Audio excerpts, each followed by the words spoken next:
Boa tarde, galera. Então, meu nome é Pamela. Eu escolhi o câncer de endométrio, né? Porque é um câncer que há 10 anos atrás a minha mãe descobria que estava com ele, né? Que tinha ele. Na época eu nem fazia educação física ainda. E minha mãe sempre foi uma pessoa muito ativa fisicamente, sempre fez exercício, sempre cuidou da sua alimentação. Mas no período de tratamento ela não conseguiu fazer nada. Ela teve muitos efeitos colaterais. Mas vamos agora apresentar para vocês um pouquinho o que é o endométrio, né? Onde ele fica, quais os tipos. Então, o endométrio ele é o tecido que reveste o interior do útero, porque o útero ele se divide em duas partes. A parte do corpo do útero, que é a parte de cima, né? Onde o feto se desenvolve, e a parte de baixo, que é o colo do útero. Eu vou mostrar aqui, vou pra frente para mostrar para vocês, tá? Então, aqui é um útero, tá? A parte de baixo é o colo. E essa parte do corpo do útero, bem essa pelezinha aqui, ó. Que aqui fica o feto, quando a mulher, né, engravida. Aqui está o nosso tumor, ó. Então, ele fica bem nessa parede, nesse tecido do endométrio, que se chama endométrio, tá? Então, ele é um câncer de endométrio, é um câncer ginecológico que é mais frequente, né? Geralmente, ele acontece nas mulheres acima de 60 anos e menos de 5% estão abaixo de 40 anos de idade. Minha mãe estava em 45 anos, né? Então, 43 anos. Então, ela pegou esse percentual baixo aí, né? Mas ele é altamente curável. O que o médico disse na época, né? Que como ele fica bem lá naquela parte, é difícil dele criar metástases, né? Não é que nem o de mama que já cria raiz para axila, essas partes. Pode acontecer se não descoberto precocemente? Sim, pode sim, mas ele é muito mais contido. Então, os tipos de câncer de endométrio, eles são divididos entre 4, né? Tem o carcinoma endometroide, que é o mais comum, né? Que ele se forma a partir das glândulas presentes no endométrio e costuma ser pouco agressivo. Ele é responsável por 80 a 90% dos casos de câncer de endométrio. O carcinoma seroso papilífero, então ele é o segundo, né, mais comum e é mais agressivo, né? As chances de metástase são maiores. Então, ele representa, graças a Deus, 8% dos tumores endometriais, tá? E o carcinoma de células claras, que ele é muito mais agressivo, né? Que mesmo quando diagnosticado em fase precoce. Então, eles têm vários tipos, né? Dentro do endométrio, tu pode ter esses 4 tipos. E graças a Deus, o da mãe foi do endometroide, né? Que foi menos agressivo, ela não precisou fazer a químio que caía todos os pelos, né? Mas esse das células claras, mesmo diagnosticado precoce, ele é bem agressivo e ele é responsável por 3% dos casos. E tem os sarcomas, né? Que é na musculatura do corpo uterino, então do tecido, né? Ele vai pro miométrio, né? Que sustenta, é o tecido que sustenta o endométrio. Eles são mais resistentes à quimioterapia e radioterapia. Então, eles correspondem de 3 a 5% dos tumores no útero. E esse sarcomas, ele tem vários subtítulos divididos, assim. Então, esse tumor, ele tem vários tipos de ramificações, né, que a gente pode falar. Então, o crescimento no local do câncer do endométrio, tá? Aqui tá o câncer, né? Então, ao crescer, ele começa a invadir o miométrio, né? Que é essa parte aqui de fora. E aí vai chegando nos órgãos vizinhos.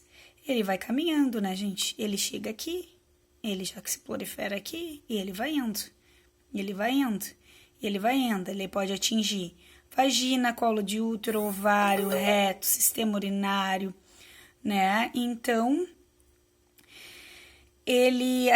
aqueles tipos que a gente falou, às vezes ele pode ficar localizado somente dentro do útero, né, na parte do tecido, né, ou ele pode, dentro do útero, no tecido do endométrio, ou ele pode ir, dependendo do estágio ou do tipo, ir caminhando, que nem a gente costuma comentar, né.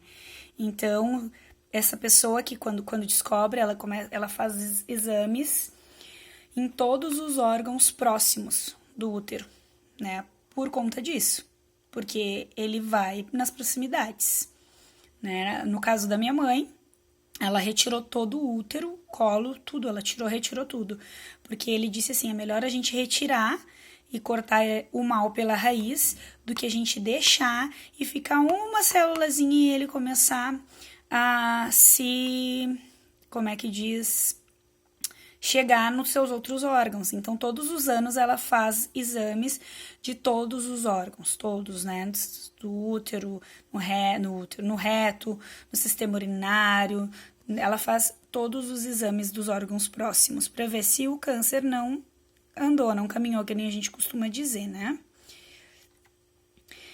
Então, ele também pode, assim como qualquer outro câncer, né? Ele pode caminhar, ele pode ir para o pulmão, ele pode ir para o fígado, ele pode ir para os ossos, né? Então, claro que quanto mais precoce é descoberto, né?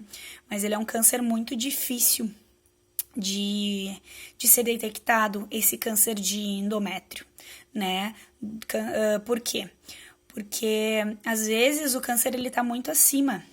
Ele tá aqui, ó. Vou mostrar outra imagem para vocês. Deixa eu ver. Ele tá muito aqui em cima.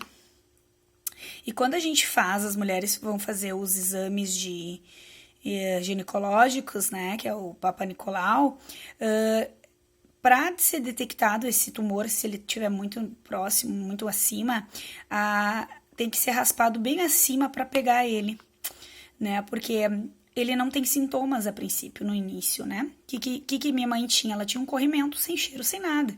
E toda mulher sabe que esse corrimento, muitas vezes é normal, aí tu vai lá no ginecologista, é cândida, é outras coisas, e acabam não fazendo um exame mais a fundo. E foi isso que aconteceu durante 2 anos com a minha mãe, né? E mesmo depois ela descoberto que ela estava com câncer, que ela já tinha feito um exame mais invasivo que comprovava que ela estava com câncer, né? Ela foi fazer o Papa Nicolau e deu negativo. Porque que o médico falou? Porque às vezes a mulher que está coletando esse exame dá uma raspadinha só aqui, um pouquinho em cima. E acaba não pegando a escovinha e passando mais acima dentro desse útero, né? E aí acaba que a gente não consegue detectar precocemente esse câncer no tecido do endométrio. Então, né, como vocês viram aqui, ele pode igual caminhar. É mais difícil, é um câncer que é mais difícil dele criar raiz, né, mas de se ramificar, mas como qualquer outro câncer, ele pode sim ir, dependendo de quanto tempo, do estágio, do tipo. Então, o que o exercício físico, né, interfere e é importante para o câncer? Então, os estudos, né, nenhum estudo comprova que vai reduzir o risco de ter câncer ou retardar esse tumor, né? Mas que não tem nada disso comprovando, mas comprova que o exercício ele controla outros fatores, né?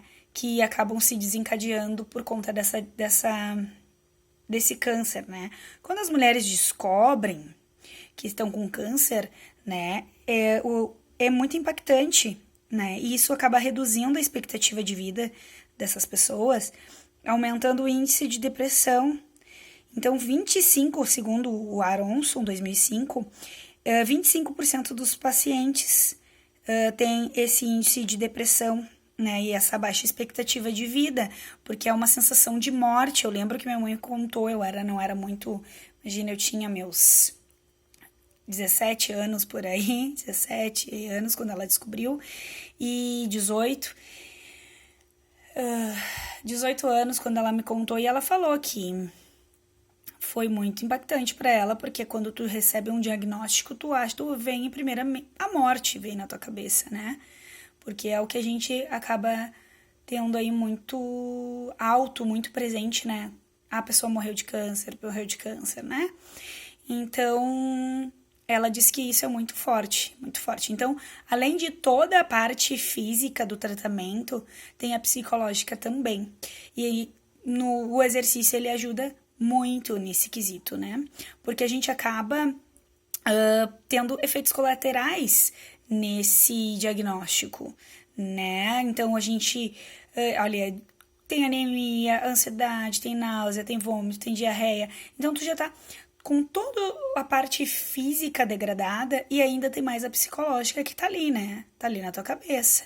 Que tu tem que lutar contra todos esses sintomas, esses efeitos colaterais que o tratamento e o câncer trazem para as pessoas, né? Então, dor, a falta de flexibilidade, porque começa a pessoa a ficar muito rígida, né?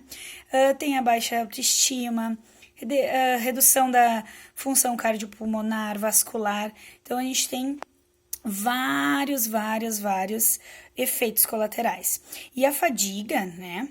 Ela é o mais comum nos pacientes, afeta mais de 75% no primeiro ciclo de quimioterapia, realmente. Por isso que eu falei lá no início que a minha mãe, ela acabou suspendendo as atividades por completo, assim, quando ela começou o tratamento.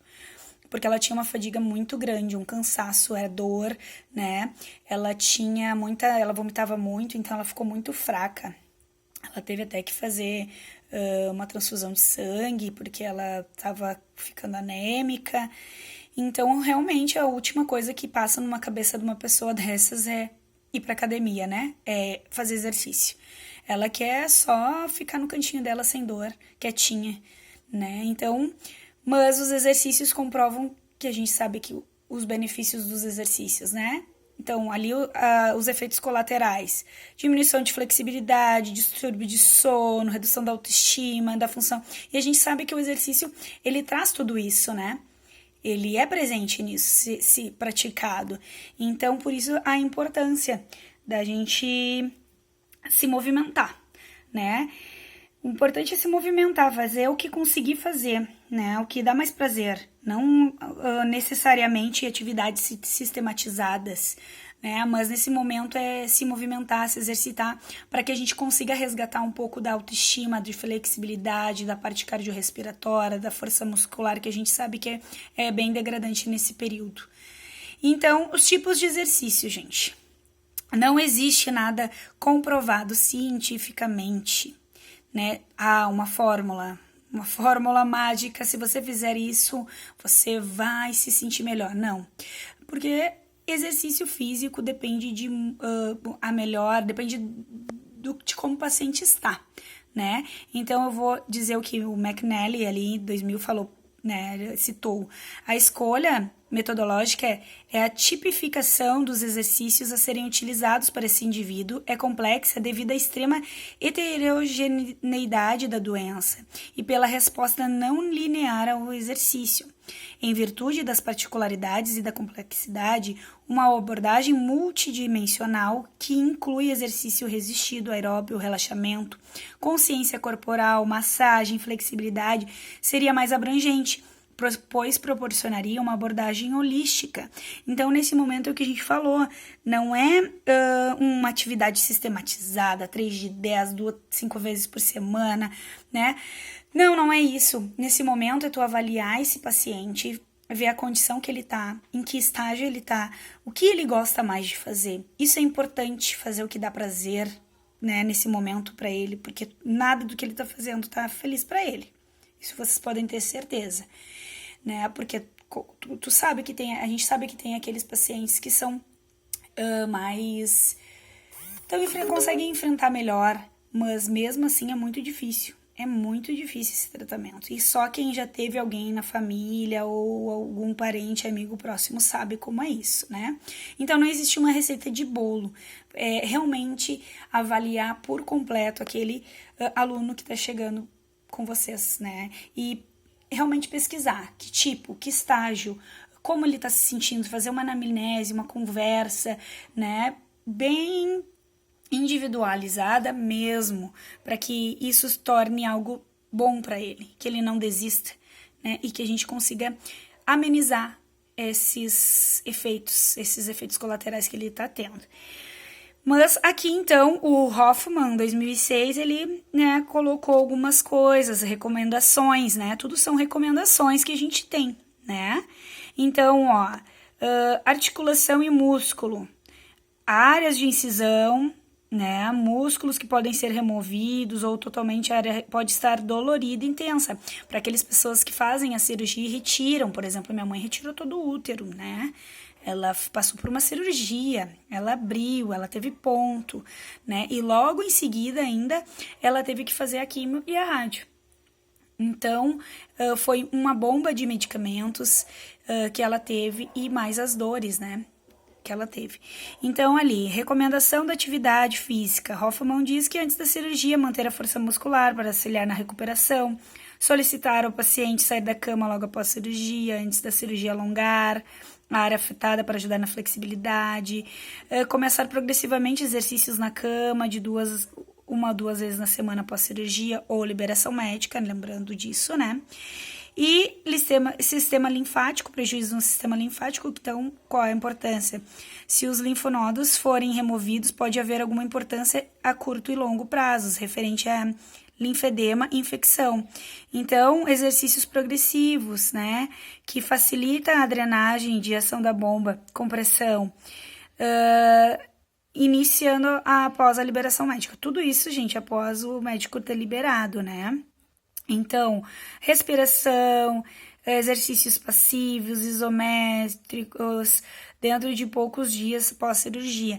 Então, tu vê que tudo isso é logo pós-cirurgia, né? Mas tudo também depende do teu paciente. Tem que conversar com ele, tem que convencer, tem que ser aos poucos, galera. Tudo, né? Uma troca entre realmente o professor e o aluno que tá ali. Então, neurológico, né, perda da noção de espaço, dano nervoso, é esse que eu quero comentar. Minha mãe, ela ficou muito repetitiva. Ela me contava uma coisa 5 vezes por dia, a mesma coisa. Ela falava, naquele dia, se ela falasse aquilo, ela ia repetindo. Ela ficou bem, realmente, a parte neurológica no início, assim, do tratamento, afetou bastante, tá? Então, trabalhar a mobilidade ali, né, técnicas de respiração e relaxamento é muito importante. Então, aqui, ó, mais uma vez falando que não existe a fórmula mágica, não precisa ser algo sistematizado, né? E aí, aqui, fala sobre a quimioterapia, né? A quimioterapia, a minha mãe fez aqui não cai os pelos, né? Eles chamavam de quimio azul na época. Mas a minha mãe, ela mais passou mal com a radioterapia. Foi o pior para ela. A rádio foi algo que afetou bastante ela. A quimio, ela fazia super bem, né? Mas o que são os efeitos colaterais da quimio? Então, elas danificam o ovário, ela pode reduzir a produção de hormônio. Ela entrou na menopausa, minha mãe entrou na menopausa com 43 anos. Então, mulheres têm seu ciclo menstrual irregular ou interrompido completamente durante o período da quimio. Minha mãe, até hoje, ela não menstrua mais. Por quê? Porque o médico mesmo assim tinha deixado as trompas dela para ela não entrar na menopausa, mas com a quimio, né, a radiação, com a radiação, acabou virando farelo as trompas dela. Então, para vocês verem o quão agressivo é uma radioterapia, né? Então, ela acabou entrando na menopausa com 43 anos, e aí, além de tudo que aconteceu, né? Tirou o útero, tirou o colo, tirou tudo, ainda ela entrou na menopausa. Quem não sabe, a menopausa tem também alguns sintomas bem sem vergonhas aí, de calor, né? Porque mexe toda na parte hormonal, né? Então, os sintomas pode causar sintomas da menopausa, como coceira, queimação, ressecamento vaginal, né? Porque tá tudo nessa região ali, ressecamento vaginal muito, queimação também ela tinha por conta da rádio. Então, as recomendações de atividade física, né? O ideal é manter o nível a ponto de manter uma massa muscular e um condicionamento cardiorrespiratório, realizar atividades com consideração do corpo para promover saúde óssea, com o pé no chão, calcanhar, subir escada, dançar, né? Para melhorar a postura, relaxamento. Então, tudo é válido, né, gente? Tudo é válido, né? De acordo com cada aluno. Né? Então, aqui ele fala, ó, tipo, ciclismo, né? Isso depende do estágio que teu aluno tá, se é pós, né?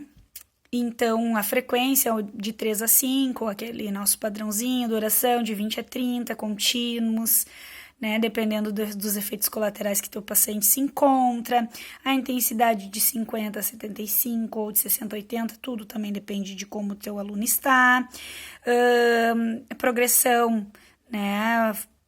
Lenta e gradual, Então, assim, galera, tudo vai mesmo da conversa com o teu aluno. A gente sabe que o exercício, ele tem muitos benefícios, né? Manutenção de força, de massa muscular, manutenção da parte da função cardiorrespiratória, otimiza a função imunológica, só que esses pacientes, eles não estão muito afim. Então, vai assim, do profissional achar o que fica melhor, mais prazeroso para aquele aluno, para ele fazer. Porque a gente sabe dos benefícios que causa para uma pessoa o exercício físico.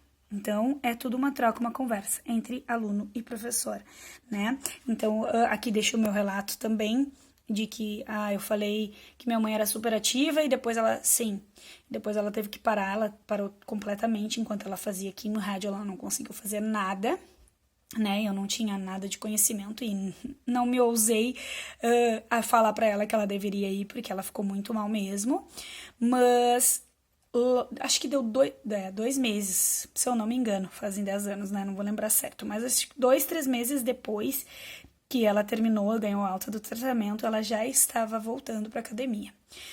Fazia caminhada, ela fazia tudo muito leve, mas ela voltou muito bem e se recuperou muito bem depois da cirurgia, depois de todo o tratamento.